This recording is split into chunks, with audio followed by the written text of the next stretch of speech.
Supercrack Estrella presenta El secreto de las pirámides del mundo, Atlántida y salto a cuarta dimensión. Antes de empezar con el vídeo, probablemente digo cosas que no son correctas y he cometido algunas imprecisiones. Pero también sé que muchas cosas aquí expuestas sí son ciertas. Encajan perfectamente como piezas de un rompecabezas, que explican muchas cosas del planeta y del universo mismo. También explican por qué hay pirámides con funciones tan parecidas en culturas y lugares tan distantes. Las pirámides de Egipto fueron construidas por una civilización más antigua. ¿No fueron construidas por seres de otras dimensiones con un propósito específico relacionado con el planeta? Sí. Para que entiendas bien el propósito de la creación de las pirámides, es importante que conozcas las razones por las que fueron creadas para posteriormente explicarte cómo fueron construidas y su significado para nosotros el día de hoy. Así como la vida humana tiene un ciclo de vida, que coincide en todos los humanos, la vida en el planeta obedece a ciclos de vida cósmicos ya establecidos. A este ciclo de vida cósmico se le conoce como precesión de equinoccios, también conocido como gran año. ¿Qué es eso? En la astrología, hay 12 signos del zodíaco. A cada año, corresponde un período de 2160 años en la vida del planeta. Por lo que, si multiplicas 12 por 2160, te da 25.920 años. A este período de 25.920 años, se le conoce como precesión de equinoccios o gran año. Y el planeta recorre los 12 signos del zodíaco. Durante la primera mitad de este ciclo de 25.920 años, es cuando el nivel de conciencia se expande al máximo. Y en la segunda parte de este ciclo, la conciencia va decreciendo gradualmente, hasta llegar a su punto máximo de oscuridad, para después pasar a otro nivel de conciencia u otra dimensión. Hay dos puntos clave durante el gran año, en los cuales se dan cambios profundos y trascendentales en el planeta, y que afectan los valores humanos y la historia de manera espectacular. Estos dos puntos están situados justo antes del punto medio, y poco antes del inicio de un nuevo ciclo o gran año. Si divides el período de 25.920 años entre 2, te da 13.000 años aproximadamente, ¿verdad? ¿De qué te sirve saber esto? La Atlántida se hundió hace 13.000 años. La causa de su hundimiento fue llegar al punto medio del gran año. En este punto, se alcanzó el punto máximo de la conciencia. Llegar a este punto clave dentro del ciclo, ocasionó cataclismos y ocasionaron cambios en el planeta que afectaron la vida. ¿Alguien sabía que esto iba a suceder en la Atlántida antes de que pasara? Sí, los maestros ascendidos de ese continente, seres que habían alcanzado la conciencia crística y la inmortalidad, lo sabían, y se prepararon 200 años antes, para recibir el cataclismo. ¿Qué hicieron? Para empezar, la memoria humana y su existencia como especie está ligada al campo magnético del planeta. De hecho, cada especie animal tiene su propio campo magnético planetario que se relaciona con ellos. Es una especie de red electromagnética que se extiende por toda la Tierra. Cuando una especie desaparece, lo hace automáticamente el campo magnético que se relaciona con ellos. Cuando se llega al punto medio dentro del gran año, el campo magnético del planeta llega al punto cero y se destruyen los campos magnéticos. Con ello, se destruye la memoria también y se desaparece como especie. Los maestros ascendidos de la Atlántida lo sabían. Necesitaban hacer algo para que la raza humana no desapareciera. Solicitaron permiso a las jerarquías superiores para construir un nuevo entramado crístico. Así, cuando pasara el hundimiento de la Atlántida y se destruyera el campo magnético relacionado con los humanos, el nuevo entramado crístico tomaría el lugar inmediatamente y los humanos podrían seguir existiendo como especie. Aunque la memoria sí desaparecería. Los atlantes que sobrevivieran ya no recordarían quiénes eran y empezarían de cero. Eso no pasaría con los maestros ascendidos. Ellos sabían cómo crear campos magnéticos internamente, para conservar su memoria. Bien, ahora empezamos a ver el propósito de la creación de las pirámides de Egipto. Los maestros ascendidos Tot, Ra y Ara-Magog decidieron construir las pirámides, para construir esa nueva red electromagnética. Eligieron a Egipto, porque justo debajo de la zona en que están construidas, estaba el eje del entramado de conciencia crística, que en esos momentos todavía existía. Por lo que las pirámides tienen una antigüedad aproximada de 13.000 años. Las pirámides, según Tot le platica a Drumbalo Melquisedec, fueron construidas con la mente y el corazón, en un período de 3 días de la cuarta dimensión. Debo aclarar que nosotros nos encontramos actualmente en la tercera dimensión. Por lo que el equivalente en tiempo en nuestra dimensión debió de ser mucho mayor. Los maestros ascendidos también construyeron una nave espacial, de 3 a 5 átomos de grosor, plana en su base y techo. con una longitud equivalente a 2 edificios de extremo a extremo. Dicha nave tenía forma circular. Fue colocada 1,5 kilómetros debajo de la Esfinge, en un supertono electromagnético más alto que le permitía no ser vista y atravesar la Tierra sin problema alguno. Regresando a la precesión de los equinoccios, los cambios en cualquiera de los dos puntos clave del Gran Año ocasionan grandes cambios en el eje gravitacional de la Tierra y pueden dar lugar a glaciaciones, hundimiento de continentes, terremotos, etc. Eso es lo que iba a sucederle a la Atlántida. Y entonces sucedió el cataclismo. Tot tomó la nave donde se encontraba debajo de la Tierra y se dirigió a la Atlántida, para salvar a los maestros ascendidos. Casi inmediatamente después de haber despegado unos cientos de metros de la superficie con los maestros ascendidos, se hundió la última isla de la Atlántida, Undal. Se dirigieron a una pista de aterrizaje situada en la punta de la Gran Pirámide. Los maestros ascendidos conservaron su memoria, al crear su propio campo electromagnético. Después de 3 días y medio, se llegó a punto cero en el campo magnético y se emergió en el mundo de la tercera dimensión, en el que nos encontramos ahora. Pasado esto, los maestros ascendidos penetraron en la Gran Pirámide por un túnel circular que los conducía a la ciudad subterránea. Un tercio de los maestros ascendidos se quedaron en esa ciudad subterránea. Entre esos maestros se encontraba Tat, el hijo de Tot. En esa ciudad subterránea se formó la hermandad de Tat. Después, volaron al lago Titicaca.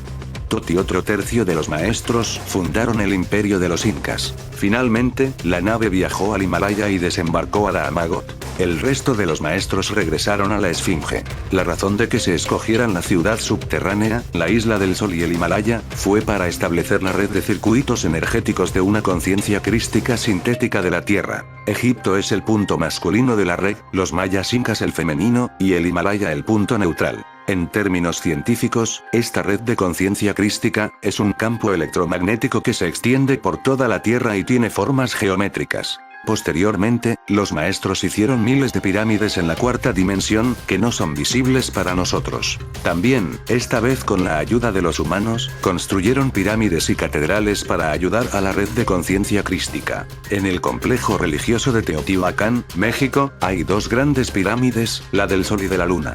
¿Qué crees? La pirámide del Sol, que es la mayor, tiene lados de 215 metros, por lo que su base es semejante a la de la Gran Pirámide de Egipto. Esta coincidencia se explica por ser los maestros ascendidos de la Atlántida los creadores de estas pirámides, ya sea físicamente o intelectualmente con la ayuda de los humanos de las culturas locales. Así como en Egipto, que la historia oficial dice que las pirámides y la Esfinge fueron construidas de repente, sin ningún conocimiento importante de las culturas anteriores. ¿Qué crees? La historia oficial dice que en Teotihuacán pasó exactamente lo mismo, y en un pueblo que no conocía herramientas de metal, ni utilizaba máquinas simples para la construcción. Y así como Tot parece ser la persona histórica concreta que enseñó a los egipcios todo lo que aprendieron en aquellas lejanas épocas, en Teotihuacán existe la historia de que Quetzalcóatl llegó con esta cultura, y fue un dios civilizador que dio a los hombres cultura y sabiduría. Te hago notar que, antes del hundimiento de la Atlántida, se había llegado a una conciencia de la unidad con el universo y del valor del amor, por haber llegado al punto máximo de despertar de la conciencia, en el punto medio del Gran Año. Los atlantes eran extremadamente intuitivos y desarrollados del lado derecho de su cerebro, el lado femenino. Por eso, los maestros ascendidos tenían valores muy diferentes y sabiduría desconocida por los pobladores locales a los que llegaron. Y su función, repito, fue insertar nuevamente algunos conocimientos de la Atlántida, así como construir con la ayuda de los humanos, pirámides y lugares energéticos, para ayudar a la nueva red de conciencia crística del planeta. En los mayas, se habla de Pacal, un dios que tenía una apariencia blanca, alta, muy parecida a la de Quetzalcóatl. Y en los incas, está la leyenda de Manco Cápac. Hay una enorme coincidencia a la apariencia física de estos personajes. Blancos, altos, en algunos casos barbados y con unos conocimientos astronómicos y sabiduría infinitamente superior, y que lo enseñaron a los pobladores locales. Conclusión lógica. Estos seres, Tot, Quetzalcóatl, Pacal, Manco Cápac, fueron los maestros ascendidos de la Atlántida. Se nota que la construcción de pirámides y lugares místicos tiene lugar principalmente en una franja a lo ancho del trópico de Cáncer. Su función es ser una especie de batería que almacena la energía del cosmos y alimenta a la red de conciencia crística, cuyo eje está debajo de la Gran Pirámide de Egipto. Se sabe que, en esa franja, es más fácil captar la energía que viene del cosmos. También, se ha descubierto que la terminación en punta de las pirámides facilita la absorción de dicha energía. Y como la red de conciencia crística es una red de energía electromagnética, entenderás por qué se ubicaron las pirámides y catedrales en esta franja. He hablado de que hay una ciudad subterránea debajo de la Gran Pirámide. ¿Hay pruebas? Sí. En 1996, Larry Hunter y otros investigadores descubrieron una red de túneles bajo el complejo de Gizeh. Hunter afirma que esta red lleva a una enorme ciudad subterránea, 13 metros de superficie y 12 pisos de profundidad, que abarca un área de 10,5 por 12 kilómetros. ¿Cómo la ves? Regresando al hundimiento de la Atlántida, se originó por entrar al punto medio en el Gran Año, y esto se vio acompañado de una enorme inundación, y un cambio en los campos magnéticos y eje gravitacional de la Tierra, que ocasionó cambios geológicos importantes e inundaciones. West afirma que la erosión que hay en la Esfinge fue provocada por agua, no por el viento, como afirman los egiptólogos tradicionales. Dice que esta erosión por agua se dio al final de la última era glacial, hace 12.000 años aproximadamente. Es una coincidencia que casi cuadre con el período del hundimiento de la Atlántida y construcción de las pirámides hace casi 13.000 años. Recuerda que la Esfinge fue construida hace unos 13.000 años antes del cataclismo de la Atlántida. Es lógico suponer que sufrió por un período fuerte de lluvias que la erosionaron durante el desastre. De hecho, en el diluvio de Noé, se dice que las lluvias no cesaron durante varios días. ¿Qué significa todo esto para nosotros, hoy en día? Te recuerdo que el Gran Año, que es la precesión de equinoccios, comprende 25.920 años y hay dos puntos clave en el ciclo: el que le pasó a la Atlántida, y el que está a punto de sucedernos. Los puntos se dan, uno, poco antes de la mitad del período de 25.920 años, cuando se hundió la Atlántida, y el otro, poco antes de finalizarlo. Y nos estamos acercando al segundo punto. Estamos cerca de finalizar el período de 25.920 años. En los últimos 2.000 años hemos estado en el signo de Piscis. Y ahora estamos en la era de Acuario. Los cambios de signo significan cambios culturales y de valores muy profundos. El cambio de signo coincide con la finalización del período del Gran Año. Estamos acercándonos al punto más bajo de conciencia. Y a punto de pasar a otra dimensión, la cuarta. ¿Cómo se refleja esto actualmente? En las guerras, terremotos, suicidios, etc. Eso tiene que ver con el campo magnético de la Tierra. El sistema nervioso humano está íntimamente ligado al campo magnético, y este se está desestabilizando, como debe ser por su acercamiento al fin del Gran Año. Gradualmente, el campo magnético se está acercando a cero, como le pasó a la Atlántida. Es por eso que los seres humanos nos volvemos un poco desmemoriados y desequilibrados emocionalmente en esta época. Y es por eso que gradualmente hay más terremotos, por estar siendo desequilibrado el campo magnético y el eje gravitacional del planeta. Al acercarnos más al punto cero, la memoria se vuelve más volátil. Porque cuando se llega al punto cero, se pierde la memoria por completo. Y emergeremos a la cuarta dimensión. En esta dimensión, los pensamientos se vuelven realidad al instante. Y es importante que aprendas a activar tu campo magnético, conocido esotéricamente como campo Merkaba, para que conserves tu memoria, como hicieron los maestros ascendidos en la Atlántida. Por eso hay tantos seres de otros mundos y otras dimensiones en estos momentos en el planeta para guiarnos. Por eso has estado escuchando de ovnis, pleyadianos, arturianos, Saint Germain, sirios, etc. abruptamente en este siglo, cuando en los anteriores se había dado con menor intensidad. Algunos seres de otras dimensiones están como simples espectadores, porque saben lo que va a venir al planeta y quieren presenciar tan notable acontecimiento. Otros, saben que está a punto de suceder un acontecimiento de carácter universal al planeta, y desean ayudarnos a pasar sin mucho dolor, de la tercera a la cuarta dimensión. No hay cabida para sentimientos no positivos en la cuarta dimensión. Aparte de que, por el acercamiento al punto cero, el campo magnético te está afectando en tus emociones, y fácilmente puede hacer que te desesperes por pequeñas cosas y pienses negativamente. Los terremotos tienen que seguir y las guerras también. Pero el gran cambio de dimensión está muy cercano. Se me olvidaba algo. Las pirámides también son lugares de iniciación, en los que en la época del rey Akenatón, se enseñaba a las personas cómo obtener la conciencia crística y ser inmortales. Akenatón era un ser que provenía de la estrella de Sirio y vino a cumplir una misión específica. No era humano. El gran sarcófago que hay en la Gran Pirámide, no era para sepultar a nadie.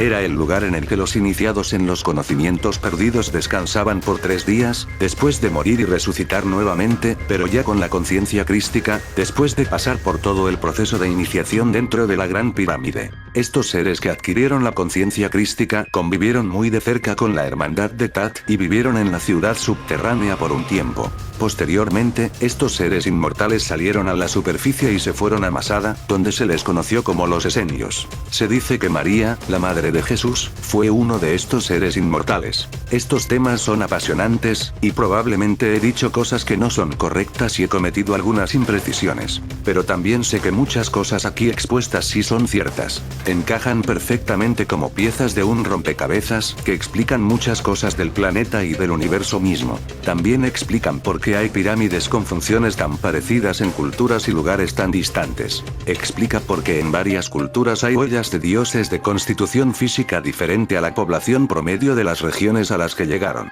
Y explica por qué hay un conjunto complejo de conocimientos astronómicos y científicos muy parecidos en lugares totalmente alejados. Y explica por qué, abruptamente, culturas con ningún antecedente cultural importante, empezaron a mostrar conocimientos muy difíciles de alcanzar para nosotros en nuestra época. El Dr. Ronald Bonewitz dice, que pareciera que culturas como Egipto, Sumer, Mayas, etc., hubieran heredado un conjunto similar de conocimientos de una cultura anterior a ellos, y que las pequeñas diferencias que hay, se deben a las diferencias culturales locales. Creo que Bonewitz ha dado en el clavo. Si el vídeo te ha gustado, dale al pulgar arriba y suscríbete a mi canal.